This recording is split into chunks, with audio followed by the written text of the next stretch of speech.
રાજસ્થાનના અજમેરમાં એવી એક પરંપરાગત કારીગરી આજે પણ જીવંત છે જે દેખાવમાં ભલે સામાન્ય લાગે, પરંતુ તેની પાછળ કારીગરોની પેઢીઓની મહેનત અને કુશળતા છુપાયેલી છે. વાત છે અજમેરના પ્રખ્યાત મુડાની.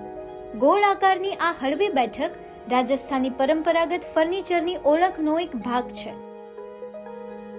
અજમેરના સરકારી ઔદ્યોગિક દસ્તાવેજમાં પણ મુડા બનાવવાની કારીગરીનો ઉલ્લેખ કરવામાં આવ્યો છે.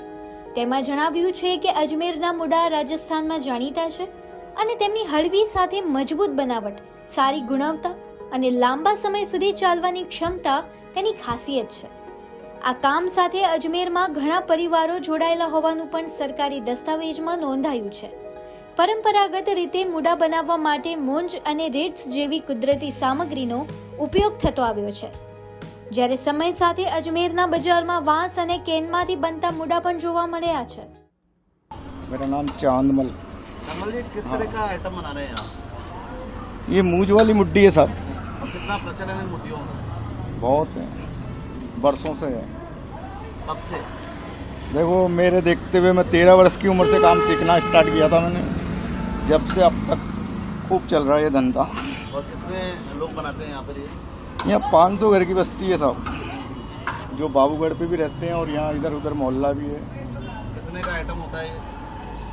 देखो, एक आइटम 250 से लेके 500 तक का बिकता है, जिसमें अलग अलग क्वालिटी होती है। ये जैसे ये है 250 रुपये का है, इसमें ये एक रेक्जिन वाला है, ये 300 रुपये का बिकेगा, ये 350 का बिकेगा। अच्छा, प्लास्टिक के आइटम आने लगे मार्केट में, उससे कुछ कमी आई है? नहीं, ऐसा कुछ नहीं है।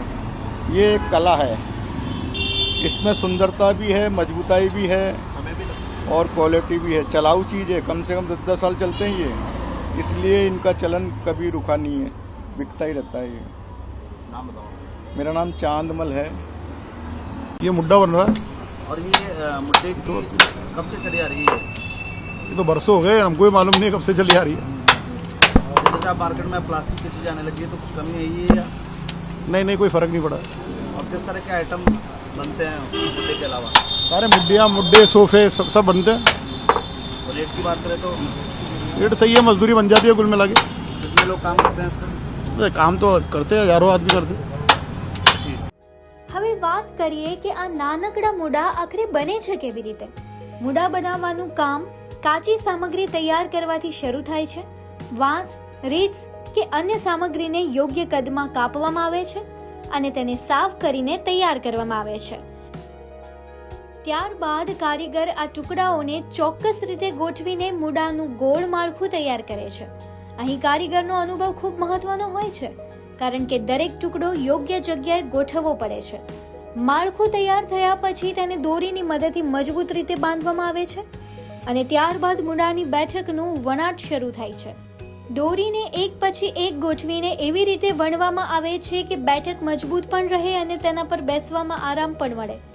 બહારથી આ કામ સરળ લાગે છે, પરંતુ દોરીનું ખેંચાણ સરખું રાખવું, ગોળ આકાર જાળવી રાખવો અને આખી બેઠકને મજબૂત બનાવવી કારીગરીની કુશળતા અને વર્ષોના અનુભવથી જ શક્ય બન્યા છે. जी, मेरा काम है मुड्डे बनाने का। कितने परिवार हैं जो ये काम करते हैं? करीबन 100 से 125 परिवार इस काम में व्यस्त हैं। और किस तरह के आइटम बनते हैं? देखिए, हमारे यहाँ पर बैठने के लिए चेयर, मुड्डी, छोटी मुड्डी, बच्चों के लिए बेबी चेयर और बैठने के लिए बड़े सोफ़े, सेंटर टेबल, सब तरह के आइटम हमारे यहाँ बनते हैं। पहले के मुकाबले कब इसकी शुरुआत हुई थी मुट्ठी की? देखिए, ऐसा है कि ये काम तो राजा महाराजाओं के ज़माने से ही चलता आ रहा है। हमारी भी इस काम में क्या है, 5वीं 6वीं पीढ़ी हो चुकी है इस काम को करते करते। जीविका कमाने का एक बहुत बढ़िया और अच्छा साधन भी है, क्योंकि इसमें हमारे घर के सभी छोटे से बड़े मेंबर बैठ के आराम से काम कर लेते हैं। उनकी मजदूरी भी हो जाती है, दूसरी जगह भटकने की कोई ज़रूरत नहीं पड़ती है।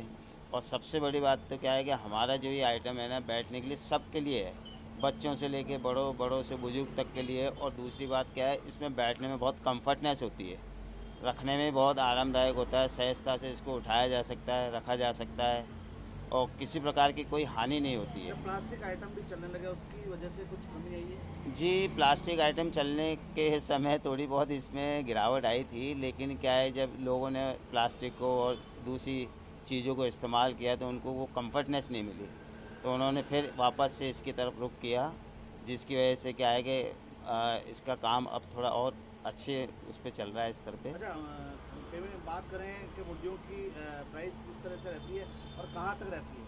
देखिए, छोटी से छोटी जो मुड्डी है बच्चे की जो 200 से 250 रुपये से स्टार्ट है, और बढ़िया से बढ़िया 400, 500, 600 तक आप खरीद सकते हैं। आपका नाम? मेरा नाम मनमोहन। क्या नाम है आपका?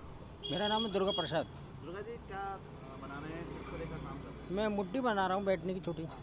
कितना समय लगता है एक मुट्ठी बनाने एक मुट्ठी बनाने में कम से कम 2-2.5 घंटे लगते हैं। में? अच्छा, और कितने रुपए में बिकती है? ये जो मैं बना रहा हूँ डोरी वाली, ये तो 350 बिकती है। वो रेक्जिन वाली जो 300 रुपये में बिकती है। मुर्गियों का चलन कब से है? मुट्ठियों का हमारे बाप दादों के ज़माने से चलन है। कुछ कमी आई है क्योंकि प्लास्टिक के आइटम में मार्केट? हाँ, कमी तो आई है, बहुत कमी आई है, क्योंकि पहले मूछ का आरामदायक रहता है, तो प्लास्टिक में क्या है थोड़ा वो मुर्गियाँ बनाने में क्या क्या काम में आता है, क्या क्या काम में? सरकंडा, वो रस्सी, मूछ की रस्सी, प्लास्टिक की रस्सी, पन्नी, ये काम में आती है। काफ़ी मेहनत लगती है बनाने में? हाँ, बनाने में काफ़ी मेहनत लगती आपका नाम? है। मेरा नाम दुर्गा प्रसाद। અજમેરના મુડાની ખાસિયત તેની હળવી અને મજબૂત બનાવટનો છે. આ જ કારણથી તેનો ઉપયોગ વર્ષોથી ઘરો, ઓટલા, દુકાનો અને બેસવાની અલગ અલગ જગ્યાએ થતો આવ્યો છે.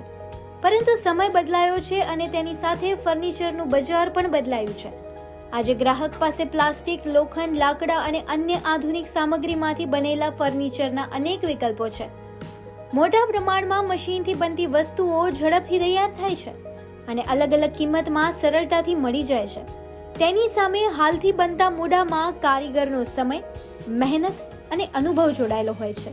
કાચી સામગ્રી તૈયાર કરવાથી લઈને કામ, માળખું બનાવવું, દોરી બાંધવી અને બેઠકનું વણાટ કરવું, દરેક તબક્કામાં માનવીય મહેનત જરૂરી છે. એટલે હાથથી બનાવેલા મૂડાની કિંમતને માત્ર તેની સામગ્રીની કિંમતથી જોવી યોગ્ય નથી. તેમ છતાં ગ્રાહક જ્યારે ખરીદી કરતી વખતે માત્ર ઓછી કિંમતને મહત્વ આપે છે, ત્યારે પરંપરાગત કારીગરો માટે આધુનિક ફર્નિચર સામે સ્પર્ધા કરવી મુશ્કેલ બની શકે છે. भैया, क्या नाम है आपका? मनीष यादव। किस तरह का आइटम बना रहे हो आप? ये चिक है।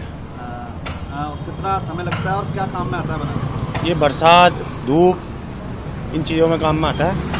और एक चीज बनाने में कितना समय लगता है? एक चिक को बनाने में कम से कम 3 से 4 घंटे लगते हैं। और लगभग कितने में बिकती है? कम से कम 1000 के लगभग। और बिकने की बात करें तो लगभग कितना लोग पसंद करते हैं? ये तो बहुत से लोग पसंद करते हैं। और क्या क्या आइटम बनते अपने हैं? पास में मुड्डे वगैरह सब कुछ आइटम बनता है। खसके पर्दे वगैरह, ये खसके पर्दे हैं, इस चीज़ में सारे आइटम मिलते हैं। आपका नाम? मनीष यादव।